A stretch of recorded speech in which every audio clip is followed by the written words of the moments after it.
नमस्ते दोस्तों, आज 17 जून 2023 को शनि जो है वो वक्री होने वाले हैं और ये 4 नवंबर तक वक्र अवस्था में रहेंगे। अब देखिए, इसके ऊपर बहुत सारे क्वेश्चंस आ रहे थे। मेरे बहुत सारे सब्सक्राइबर्स हैं जिन लोगों के साथ मैं डायरेक्ट कांटेक्ट में हूँ, उन लोगों के मुझे व्हाट्सएप आ रहे थे कि इसके क्या रिजल्ट्स होंगे, क्योंकि बहुत सारे लोग हैं वो इसके ऊपर वीडियो कर रहे हैं, डिफरेंट राशि पे इसके क्या रिजल्ट होने वाले हैं इसके बारे में बात कर रहे हैं। तो इसलिए लोगों में एक तरह से इसके बारे में समझने के लिए क्वेश्चंस आ रहे थे, तो इसलिए मैंने सोचा कि एक वीडियो के माध्यम से थोड़ा सा इसके बारे में हम लोग बात करते हैं आज।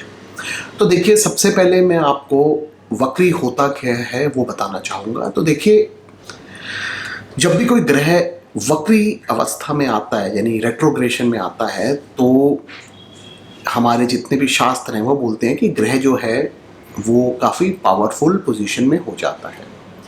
और ये जो चीज़ है, स्पेशली जो आउटर प्लैनेट्स हैं यानी जुपिटर, और अगर मैं सैटर्न की बात करूं तो इनके केस में ज़्यादा लागू होती है। तो देखिए, होता क्या है कि प्लैनेट एक्चुअल में रिवर्स मोशन में तो कभी नहीं जाता है, बट होता ये है कि जब भी during the revolution of planet, जैसे प्लैनेट जो स्काई में घूम रहे हैं, उसमें जब अर्थ सन के बीच में आ जाते हैं, यानी जब प्लैनेट जो है सन और प्लैनेट के बीच में जब अर्थ आ जाती है, तो it appears that the planet is going in the reverse direction when we are looking from the earth. अब उससे होता क्या है कि जो प्लैनेट है वो फारदेस्ट फ्रॉम द सन हो जाता है वहां पे, और अर्थ से नियरेस्ट हो जाता है। अब इसीलिए अगर आप कभी भी आउटर प्लैनेट्स का केस देखेंगे, स्पेशली जुपिटर और सैटर्न का, तो वहां पे जब वो अप्रॉक्सीमेटली 4 राशि दूर सूर्य उस प्लैनेट से जब होता है, तो जो प्लैनेट है वो वक्र स्टेट में आ जाता है। अब जैसे अभी हम सैटर्न की इस वीडियो में बात कर रहे हैं, तो अगर मैं सैटर्न की बात करूं तो सैटर्न जो है वो इस समय कुंभ राशि में है, और अभी अगर आप देखेंगे तो जो सन है वो मिथुन राशि में ट्रांजिट कर गया है। तो अगर आप कुंभ से देखेंगे तो 5th साइन हो गया मिथुन। तो इसी वजह से जैसे ही मतलब सन ने ट्रांजिट किया है मिथुन में, तो सैटर्न जो है वो रेट्रोग्रेड पोजीशन में आ गया है। तो इसलिए ये फारदेस्ट पोजीशन हो गई सन से। तो अब सन जैसे अब ट्रांजिट करता जाएगा और फार्दर जाएगा, फार्दर जाते जाते तब तक सैटर्न रेट्रोग्रेड रहेगा, और जैसे ही सन नियर आने लग जाएगा सैटर्न के, तो वो दोबारा से डायरेक्ट मोशन में आ जाएगा। तो जब भी कोई प्लैनेट रेट्रोग्रेशन में होता है तो उस समय वो अर्थ से नियरेस्ट होता है, जैसे मैंने भी आपको बताया। तो इसलिए वो अर्थ के ऊपर हम जो लोग हैं, हमारे ऊपर मोर स्ट्रांगली इफेक्ट करने की क्षमता रखता है। पहले तो ये बात समझिए, इसलिए रेट्रोग्रेड प्लैनेट जो है वो ज़्यादा इफेक्ट करता है। तो अगर हम रिजल्ट्स की बात करें, बहुत लोग रिजल्ट्स के ऊपर वीडियोस बना रहे हैं, इस राशि में ये देगा, इसमें ये देगा। तो देखिए, अगर कोई प्लैनेट स्ट्रांग हो रहा है तो वो मोर स्ट्रांगली रिजल्ट्स देगा। फॉर एग्जाम्पल, अगर किसी कुंडली में सैटर्न जो है किसी लगन के लिए बेनिफिक है, फॉर एग्जाम्पल अगर मैं वृषभ लगन लेता हूँ, तो वहाँ पे शनि जो है योग कारक है, वो 9th और 10th हाउसेस को रिप्रेजेंट करता है। तो उस कुंडली के लिए वो बेनिफिशियल है, और अगर अच्छा प्लेस होगा चार्ट में तो ये सैटर्न जो है ये और अच्छा देने की क्षमता रखेगा ऐसे केस में।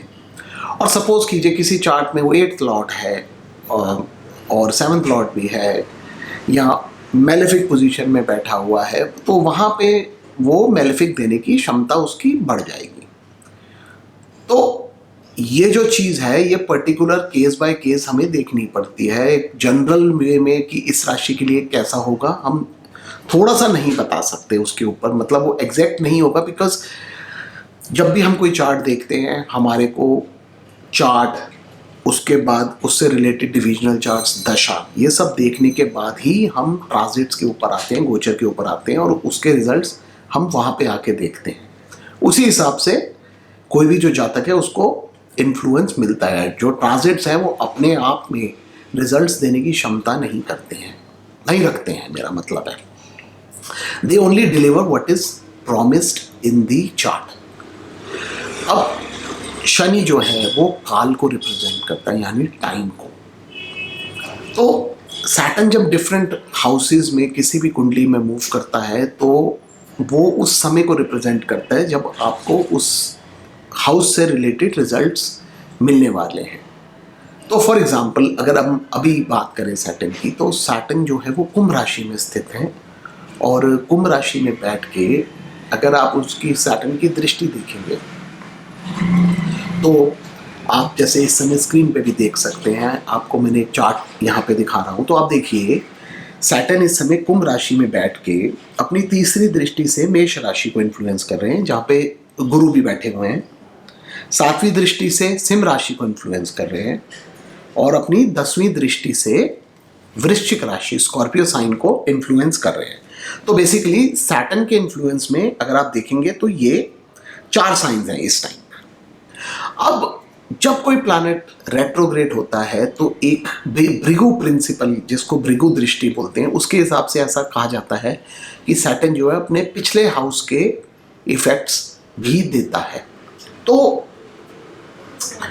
अब जैसे ये बात हम मानते ही हैं, हमें मालूम है कि प्लैनेट जो है जब रेट्रोग्रेड होता है तो वो स्ट्रांग हो जाता है। तो अब जब भृगु प्रिंसिपल के हिसाब से हम चलेंगे तो सैटर्न जो है वो ऐसे एक्ट करेगा कि वो मकर राशि से भी देख रहा है। तो मकर राशि से देखने की वजह से सैटर्न जो है नाउ मकर राशि को भी इन्फ्लुएंस करेगा, मीन राशि को भी इन्फ्लुएंस करेगा, कर्क राशि को इन्फ्लुएंस करेगा, और तुला राशि, इन सारी राशि को भी इन्फ्लुएंस करेगा। तो रेट्रोग्रेड होने की वजह से सैटर्न अगर आप देखेंगे तो अब 8 हाउसेस को इन्फ्लुएंस कर पा रहा है इंस्टेड ऑफ 4 हाउसेस। तो इतना मतलब आप समझिए कि इन्फ्लुएंस बढ़ जाता है जब भी कोई प्लैनेट रेट्रोग्रेड होता है। तो अब भृगु प्रिंसिपल एक और भी है, वो ये है कि जब भी सैटर्न और जुपिटर किसी हाउस को इन्फ्लुएंस करते हैं तो उस हाउस के सिग्निफिकेशंस के रिजल्ट्स हमें मिलते हैं, यानी वो हाउस जो है वो एक्टिवेट हो जाता है। तो अगर हम अभी प्रेजेंट सिचुएशन देखें तो मेष जो साइन है, जो एरीज साइन है, उस पर जुपिटर बैठे हुए हैं और सैटर्न की उस पर दृष्टि है। तो जो मेष है आपकी कुंडली में जिस भी हाउस को रिप्रेजेंट करता है, इस समय आपको उसके रिजल्ट्स मिलेंगे automatically, because it is influenced by Saturn and Jupiter. अब देखिए शनि, जैसे मैंने अभी आपको बताया है कि वो टाइम को रिप्रेजेंट करता है, और जुपिटर जो है वो जीव को रिप्रेजेंट करता है। One of the names of Jupiter is जीव ऑल्सो। तो इसलिए वो बीज है, वो देने की क्षमता रखता है, लेकिन कब देगा उसके लिए शनि की दृष्टि होनी बहुत ज़रूरी है। तो इसलिए जैसे मैंने आपको बताया, मेष को जुपिटर एंड सैटर्न दोनों एक साथ इन्फ्लुएंस कर रहे हैं। सिमिलरली अगर आप देखोगे तो सिंह राशि, उसके ऊपर गुरु का 5वां दृष्टि पड़ रही है और सैटर्न का 7th एस्पेक्ट पड़ रहा है, आप देख सकते हैं।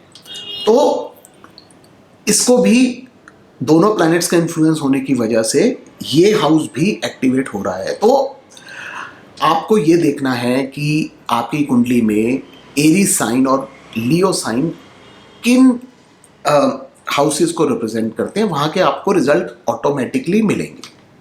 अब जैसे सैटर्न रेट्रोग्रेड मोशन में गया है तो इसकी वजह से उसका जो इन्फ्लुएंस है वो तुला राशि यानी लिब्रा साइन के ऊपर भी आ गया, जैसे अभी हमने बात की, बिकॉज ऑफ भृगु दृष्टि, और उसके ऊपर गुरु की दृष्टि ऑलरेडी पड़ रही है। तो यानी अब रेट्रोग्रेड होने की वजह से सैटर्न के जुपिटर और सैटर्न का जो दृष्टि है, जो इफेक्ट है, वो पहले जहाँ पे इन्फ्लुएंस 2 घरों पे आ रहा था, मतलब मेष पे और सिंह पे, उसके साथ साथ अब वो तुला पे भी आने लग गया। तो इसलिए कुंडली में ये 3 हाउसेस जो हैं ये आपके एक्टिवेट हो गए हैं, और इन हाउसेस से रिलेटेड आपको रिजल्ट्स मिल सकते हैं। अगेन यहाँ पे हमें ये भी देखना है कि क्या जो दशा चल रही है वो इन हाउसेस से रिलेटेड है कि नहीं है। बिकॉज अगर इन हाउसेस से रिलेटेड होगी और दशा में भी रिजल्ट्स आपको देखने को मिल रहे हैं तो डेफिनेटली ये गोचर आपको वो रिजल्ट्स दे पाएगा। और अगर नहीं मिल रहे, अगर दशा इन हाउसेस के सिग्निफिकेशंस को सपोर्ट नहीं कर रही है तो हो सकता है बातें चलें और आपको उसके रिजल्ट्स नहीं मिल पाए। जैसे फॉर एग्जांपल अब अगर हम वृषभ राशि की बात करें तो वृषभ राशि के अंदर 12th house, 4th house, 6th house तीनों एक्टिवेट हो गए because of retrogression of Saturn and aspect of Jupiter. तो अब इन घरों से रिलेटेड अगर किसी की दशा चल रही है, मान लीजिए कि किसी की कुंडली के अंदर 4th हाउस रिलेटेड दशा चल रही है, कोई प्लैनेट 4th में बैठा हुआ है और उसकी अंतरदशा या महादशा चल रही है, तो हो सकता है ऐसे लोगों का घर बनने के चांसेस बन जाएं because of influence of Saturn and Jupiter on the 4th house. Similarly 7th house पे इन्फ्लुएंस है, sorry not 7th house, Libra sign पे इन्फ्लुएंस है जो वृषभ लगन के अंदर 6th हाउस बनता है। तो अगर 6th हाउस रिलेटेड दशा चल रही है तो हो सकता है नौकरी में आपको बेनिफिट मिल जाए, जो लोग पढ़ाई कर रहे हैं उनको हो सकता है कंपटीशन में सक्सेस मिल जाए।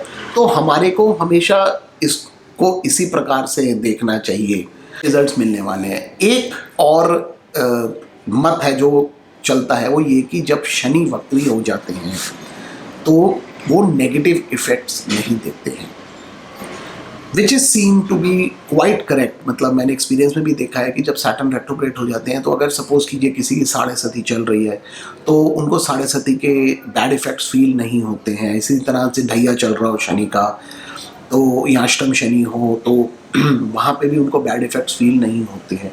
तो एक ये मत भी है और इस तरह के रिजल्ट भी देखे जाते हैं। तो इसलिए ओवरऑल सैटर्न का जो रेट्रोग्रेशन है ये सारे लग्नों के लिए अच्छा ही रहने वाला है। ओवरऑल अच्छे रिजल्ट्स मिलेंगे। जनरली रेट्रोग्रेशन का जो इफ़ेक्ट है अगर हम देखेंगे तो मंडेन एस्ट्रोलॉजी यानी मेदिनी ज्योतिष में इन चीज़ों को ज़्यादा देखते हैं क्योंकि जो मेजर प्लैनेट्स हैं इनका रेट्रोग्रेशन देखिए साल में एक बार तो होता ही है। सैटर्न की बात करें या हम जुपिटर की बात करें तो कोई ऐसा मतलब ऐसा फिनोमिना नहीं है जो बहुत रेयर हो, ये रेगुलर फिनोमिना है। तो ये मेरे कुछ थॉट्स रेट्रोग्रेशन ऑफ सैटर्न के ऊपर। धन्यवाद।